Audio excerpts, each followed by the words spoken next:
morning, delivery fam, and welcome back to another episode of Breakfast with UDM on the Life of a Gig Worker podcast. On today's episode of Motivational Monday, I've got a quote for you guys that matches everything that we've been talking about this week. And it is, "Your passion is waiting for your courage to catch up" by Isabel. I'm not going to butcher that last name. UDM. La Fleshy. So we've been talking a lot about having the courage, and I mentioned it in the last episode. I don't know if you caught on, but I wish drivers would have the courage to start something on their own. And I did a little bit of a plug there as well for Dumpling. And I just want to get your thoughts. Like, do you think that these drivers lack the courage? Because they definitely have the passion to go out here every day and make money, but do they lack the courage to take that next step forward and do something on their own? Now I'm going to divvy up these percentages, okay? There's a percentage of drivers that are lazy as shit, okay? There's a percentage of drivers that already have something going and they just don't want to do anything else, right? And there's a percentage of drivers that do lack the courage, right? And they're comfortable, right? And since they're comfortable, they are just going to stick with what they know. And let's just say drivers, I'm going to break it down like this. The percentage of drivers that are comfortable, maybe about 60%. Okay. 60% of drivers are probably comfortable and afraid of starting their own or creating their own lane, right? And maybe about 30%, maybe 30% already got something going for themselves. Maybe, right? And then there's that last 20%, you know?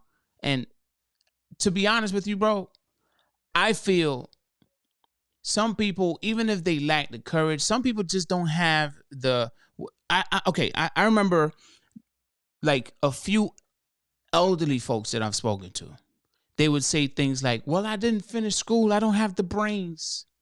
I'm like, you know how many people that did not finish school, but they started a business and they are like millionaires? You know how many Elon people? Musk, Bill Gates, Albert Einstein. A lot of them didn't finish high school.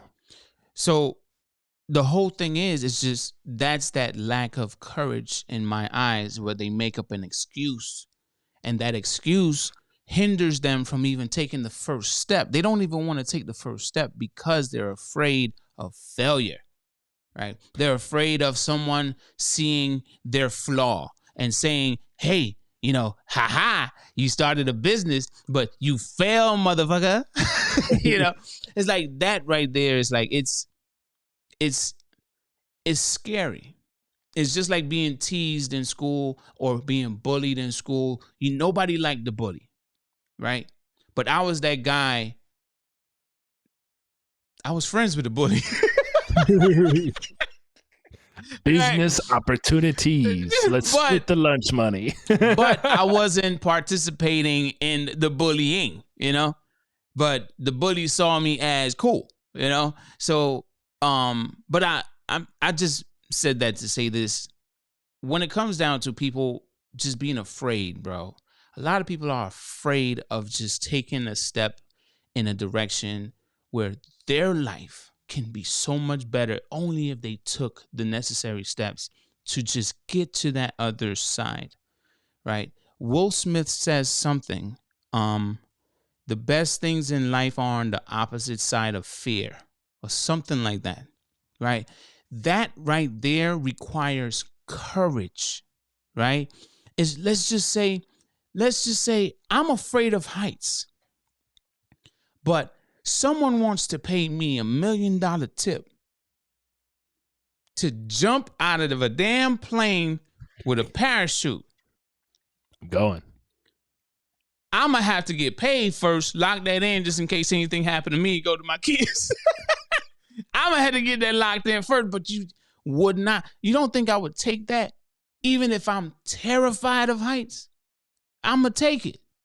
Obviously, I'm going to probably try to flip it if I survive this, but if someone offered me something of great value, I'm not even just going to talk about money, right? Something of great value, and not Walmart. If they offer me something of great value to just face my fear, I'm going to do it. I'm going to do it. Build up that courage to do whatever I need to do to get to where I'm trying to go. You damn Skippy, I'm going to do it, bro.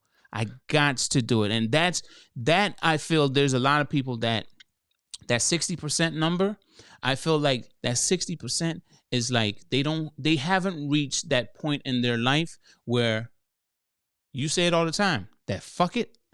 They haven't reached that point in their life where they have absolutely no other choice but to do what they got to do. And they probably have an idea that's just been sitting on the shelf in their head, collecting a whole lot of dust and cobwebs and shit, and just, nah, not this year. Nah, not this year. Nah, not this year. 20 years later. Nah, not this year. Man, you know what I mean? It takes a lot of courage. It takes a lot of courage to take off in this world. I mean, you mentioned Will Smith, for example. That man got a whole load of courage. It took a whole shitload of courage for him to walk up on stage and smack the shit out of Chris Rock and ruin 95% of his career for the next couple of years. It took a shitload. But wait, though. But wait, there's a whole conspiracy now.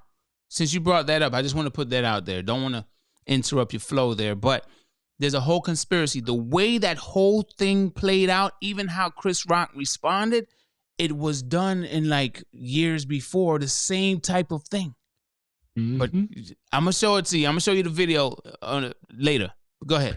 But it takes a whole lot of courage. You know, take me, for example. I was doing gig work full time, and I remember reaching out to you, and I'm like, dude, this shit ain't it no more, bro. It just ain't. And I was to the breaking point. We had just bought the new house. We thought we were doing great financially, and then all of a sudden the Orlando market just crashed out of nowhere. They opened the floodgates. There were too many drivers, not enough orders. It just took a shit. And I went up to Pensacola for a couple of months, and I was doing work up there. And I told you, I said, this is a little honeypot. And then my wheels started turning. I said, well, shit, if this is the honeypot that they're paying the app and I'm getting paid like this through the app, I could only imagine what these people are paying to the app. So I started making business cards and doing this and doing that and passing them out to restaurants. Before I knew it, I had a whole catering business. I had this whole setup where I'm delivering food. I'm letting the restaurants know, hey, at $5, I'll go up to 10 miles. That's as far as I'll go. And anything over 7 miles is going to be $9. And then it's whatever the customer tips, I'll invoice you in at 30, and so on and so forth. Then once stuff started really jumping, I started getting on a couple of drivers. And then, those couple of drivers took over that side of things. I was taking like a little percentage. So then there was a military base on within like 5 miles. They always had something going on where they needed bags transported to the airport that was nearby. So I started offering to do that. Now that took a shitload of security clearance to get that to go through. But I was determined. Once I had somebody agreed to it, it was like, bro, I got to get this. Whatever paperwork you need, I got you. Because my thought was like, oh, shit, this is a government contract. Let's get that rolling. So I started doing that. They would fill up the van, and I would take the van from, one place to the airport. It was almost $85, definitely covered the rental of the van for the day. And I would use the van to go do the other shit. And then I started building up and doing like little small deliveries for the lumber yard that was right next to the house that I was staying at. I was doing those small deliveries using that van that was already paid for in the morning by taking those bags to the airport and doubling up my money. Yeah. So, like I said, it takes courage, but it also just takes the fuck it moment. Hey, yeah, fuck it. I got a van. Let's use it. What am I do? Go park this thing and only make as much as I paid to rent the motherfucker? Hell no.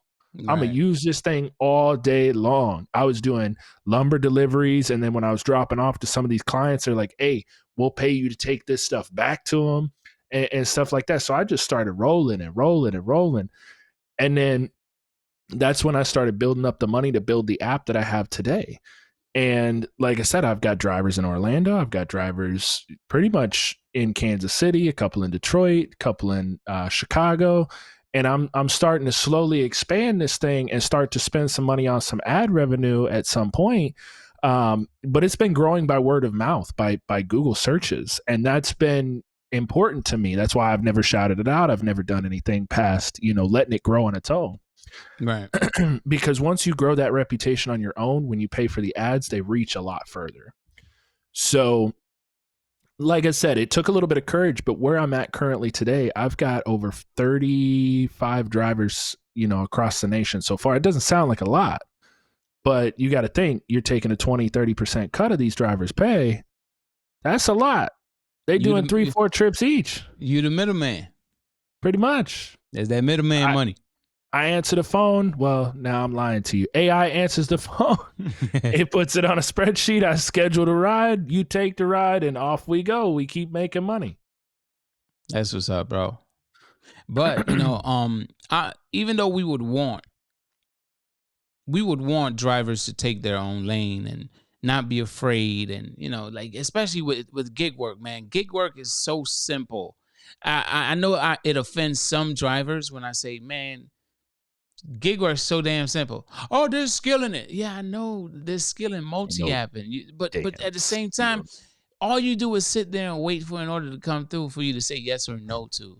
It's very simple. It's a very simple process. That's why I think you got comfortable, And even if it's like business 101, it's like, man, what can you generate? Or what revenue can you earn if you did this on your own? The people that are actually like in past live streams that I've done, when they would say things in the chat like, man, we should be focused on our own and doing our own. And I'm like, at that time, I was like, yeah, I hear you loud and clear. But at the same time, I'm going to just get this money while it's hot, right? This catering stuff, I'm good, all right, for now. But doesn't mean I don't have another pot over there cooking. You know what I mean? Like I got something over there, that I ain't talk about yet. Just cooking, right? But so I can't understand why, even if my number may be skewed a bit, that 60%, I don't know. I don't know all the drivers on the road, but that 60%, if that number is real, I don't know why, if they're so comfortable doing gig work and putting themselves in harm's way every day they get in that vehicle, when they walk up to someone's property, and they could possibly lose their life, especially if the owner of the home don't know that they were coming. The person that lives in the home probably placed an order, but the owner of the home didn't know that person placed an order, and now they see you as a stranger. What the hell are you doing here? You put yourself in harm's way as a driver, not just a delivery driver, but just any kind of driver or whatever. You put yourself in harm's way. So if you got the courage to do that daily, and you're comfortable doing that, why wouldn't you be comfortable or use this temporarily, stepping stone, to create your own and build up the courage to keep on taking the next step and the next step? You're going to have a lot to learn, but take the next step. Keep stepping forward. Go ahead. So there was this door-to-door salesman. You probably know him because I know he's come around in the Miami market a couple of times. His name was Kenny Brooks. The door-to-door salesman. It was funny as fuck. Yeah. It's Spain blacker than me, living for free. Yeah. So, if you actually follow him on his personal page, his personal business page, he talks about how door-to-door sales is it's more valuable than 4 years of psychology, right? And when you are doing these gig apps, whether it be rideshare, DoorDash, whatever the case may be, you are a door-to-door salesman, whether you like it or not, because you are interacting with a customer. You're going to their home where they're uncomfortable because you're someone that's approaching their home that, they don't know. And it's teaching you a lot about psychology, a lot about these things that are going on, in their life, in your life, so on and so forth. And that's what honestly gave me the courage to move forward, especially after Amazon. When I was doing Amazon during the pandemic, I learned a lot about people because they had lacked that interaction with common people. What ended up happening for me, at least, was like people would come out and they would start talking and they would start, like, hey, how are you? Do you live far from here? Because they didn't have that interaction. So they took every chance that they could get to talk to somebody. So Right. you started to see that, yeah, we're supposed to not knock on the door. We're not supposed to not do this, but we're doing it anyways. And it's because we wanted the interaction just as much as they wanted the interaction. Now, some drivers didn't do that, but boy, come Christmas time, that shit paid off. I Yeah. tell you that. Yeah. Like $100 tips here, gift cards there. They left some drinks out there, like the shit paid off. Extra tips, some Yeah, snacks. I Yeah. remember there was a day where it was Christmas Eve, and I was slotted to work that day because a lot of people had called off, and at that time I was a manager, so I was like, fuck it, I got to go on the road. So I go on the road to my old route, and like I said, nobody knew I was going to be there. But I started to see like my name was written on some of these envelopes. You know what I mean? They're like, oh, for Josh. Oh, this. And this was right when they started to put your profile in front of the driver or in front of the customer for them to see who was delivering and where you were. And like I said, it was like, oh, for Josh. Oh, Merry Christmas, Josh. Blah, blah, blah. I walked away one day, and this was the Christmas Eve. I walked away with over $600 in tips. Between gift cards, little this, little that, some drinks, like the value overall was over $600 that day. I believe it, bro. I believe it, especially during those times when you're talking about. Like, yeah, I believe it. And all you had to do was just listen to what was going on in their life. And if you listen more than you speak, you will learn that people will tell you how they want you to do something. It's the number one thing in sales. If you listen twice as hard as you speak, you'll accomplish twice as much. You have 2 ears and 1 mouth, right? So in this particular instance, to relate it back to the conversation, you have 2 ears and 1 mouth. Listen to what's going on around you. Listen to the companies that are banking off of your labor and use your mouth to create that revenue for you. Because like even when I was doing drive-away, I did a couple of drive-away gigs, and I'm going to sell myself out because the contract's already canceled. So fuck you, Victory. You can't have it back. So I went to Ocilla, Georgia to pick up a truck that was going to Clearwater, Florida, right? It's about a 13, 14 hour drive round trip. I get to Clearwater, Florida, and I have delivered for this guy in the past using other apps and stuff like that. So I already had his phone number. I knew where it was going. I already, I was a dispatching manager when I worked for Dravers. So I had all this guy's contact info, everything that he wanted. So when I showed up, I called him the day before. I said, hey, I got one incoming to, it's coming to you. I'm just letting you know I already have the gate code and everything like that. I'm going to park it over here. I've already passed by and looked at this.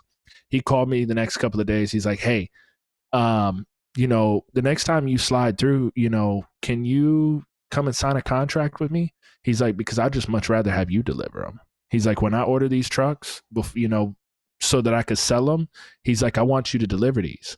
The man pays me 4 times more than Victory paid me. It's because you opened your mouth, bro. It's because I opened my mouth. Because that's why I said, listen, I'm more than happy to do these for you, bro. I don't know why you're going through Victory. You're wasting your money. Nah, I see it, man. Go ahead. Finish your statement. Like I said, I'll sell myself out because at the end of the day, I cut my contract with Victory. This man was paying me enough to where I don't need them no more. Now, I look at it, man, and I say, bravo to you. Sometimes it's as simple as just saying, hey, I could do this. I mean, when you really look at food delivery, it is a very simple process. A very simple process. It may be complicated how the orders dispatch to the specific driver that they wanted to, it may be a little bit more complicated with the coding and building it, but the process, if it was back in the day, it would go just like this. Hey, customer, you need an order delivered? All right. All right, cool. Hey, are you available for $5 deliveries going 3 miles? No? You want 10 more dollars? Okay. All right. I'll see what I could do. Okay, I could only give you maybe another 5. You take it? Okay. All right, cool. The order's on the way. That process is very simple. Obviously there may be more steps than that, but that process is simple. The customer places the order. After the order is placed, the restaurant receives it, confirms, they accept it, whatever. The driver receives it, goes and pick it up, goes and drop it off. Very simple steps. All you got to do is sell yourself and say, I can make this even simpler for you. I am already here for you. You know, like, and you just provide that service. Boom, done. The worst thing that a person can say is, nah, I'm good. Yeah, exactly. All you gotta do is say, all right, no problem.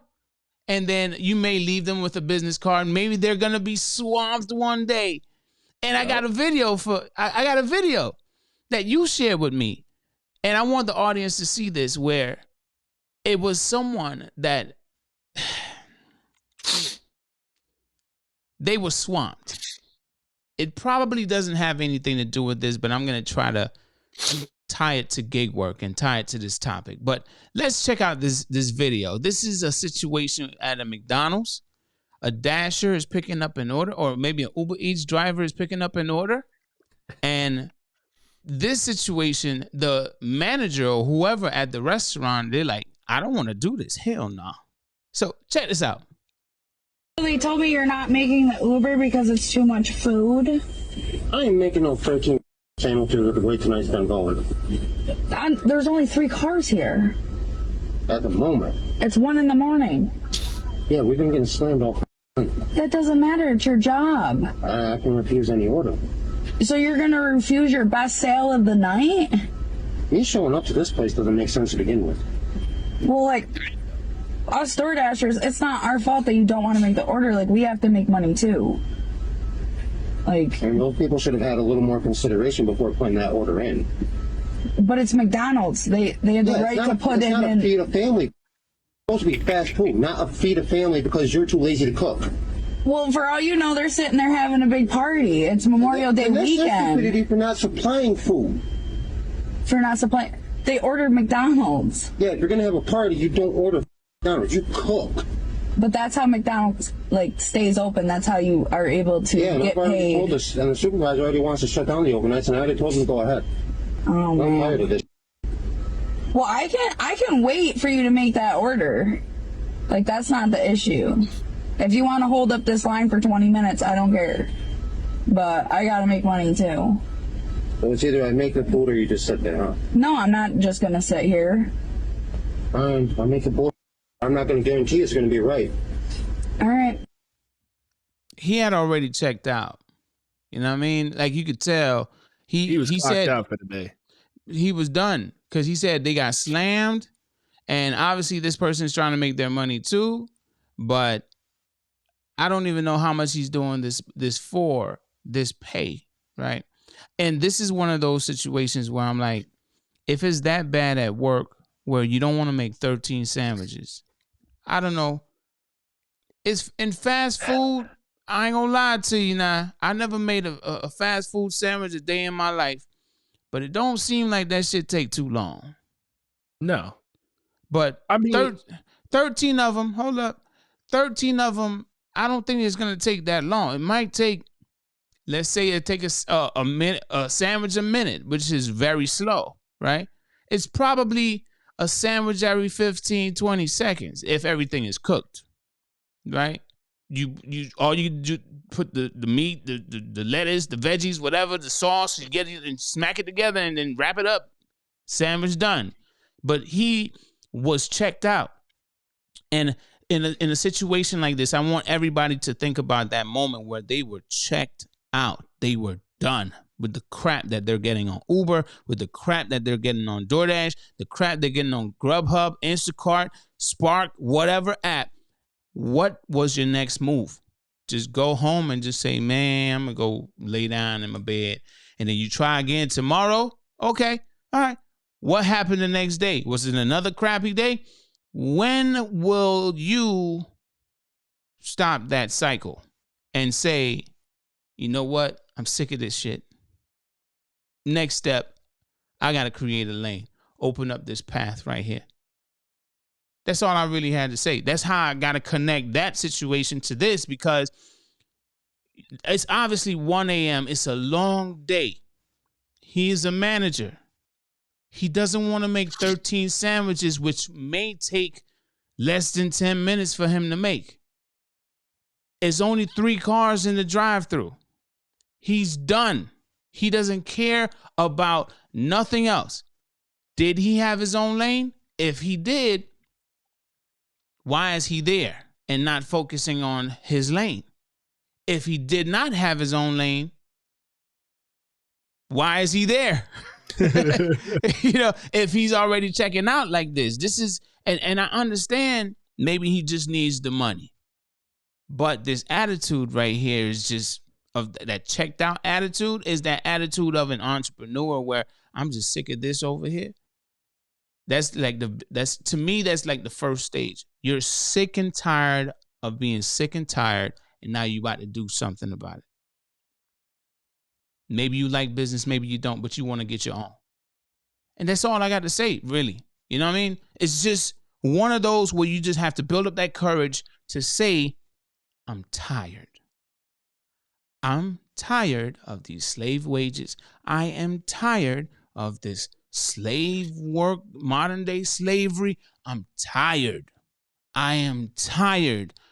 What's your next move? We've already discussed this on many Motivational Mondays, Josh. But do you have any comments about that video? I do. And, in my opinion, like you covered, if you're checked out, why even show up? But, here's my thing. The McDonald's up the road from me, they shut down DoorDash orders at 11 o'clock. If you show up and there's an order that was processed through, they're telling you got to cancel it out. We're not doing it. And I've gone toe to toe with the manager on this. You gonna make that fucking food because I'm already here. That or you gonna reach into your motherfucking till and you gonna hand me $3-4. You get to pick one.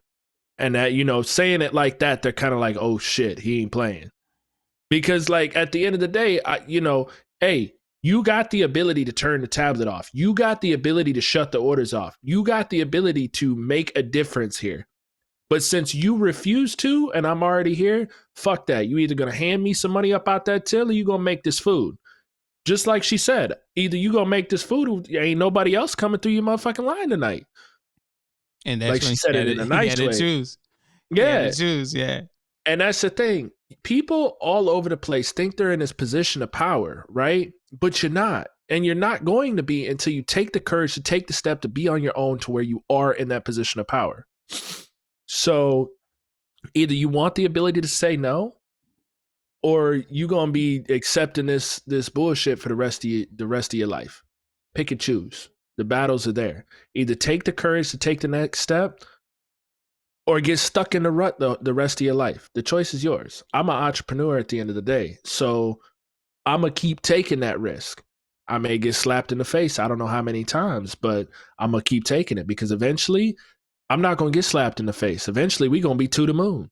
Yeah. Diamond hands. We'll take it back to the GameStop days.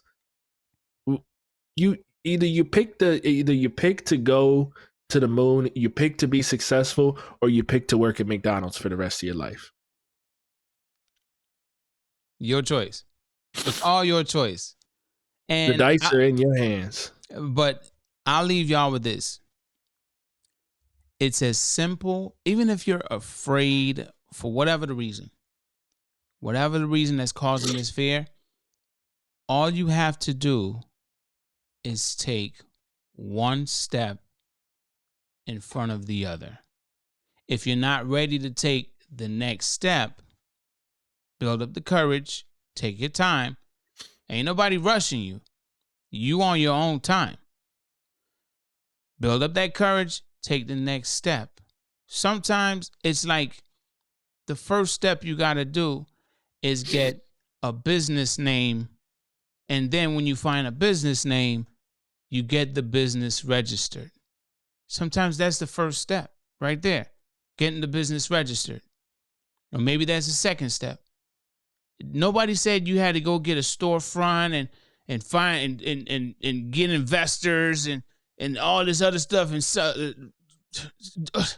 that stuff may be a little bit more difficult. Or even create an app or get developers and a development team, a developer team, and you got to now build this app, and it's going to cost you another $500,000. And you're like, where the hell am I going to get this money from?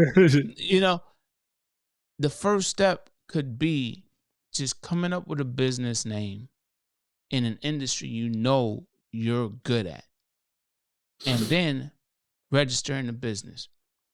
Not until you're ready for the next step. That's when you take the next step. I ain't say go make a logo. I ain't say go do nothing. Just take the first step, and then the next one after that. Just take your time. That's it. That's all I got. I don't have much more to say. Take your time, other than take your time and take the necessary steps to get you to your final destination. It may not be your final destination, but you got to get moving. You got to get moving. We getting too comfortable out here. We gaining weight. We getting fat. Okay. I am getting fat. we getting fat, y'all. Okay. And I say we, me too. You know what I'm saying? Even with on the healthier side, there's stuff that I'm like, boy, this tastes good. And it tastes a little bit too good, and it put a little poundage on your boy. You know what I mean? So those keto muffins. No. Anyway, but just take the next step, fam. That's all I got. So have a good night. Have a good day. Have a good afternoon. Whatever time of day you're watching this. Go ahead, Josh. Deuces. Oh, yeah. What time it is, D-Fam? It's time to what? Go get your money.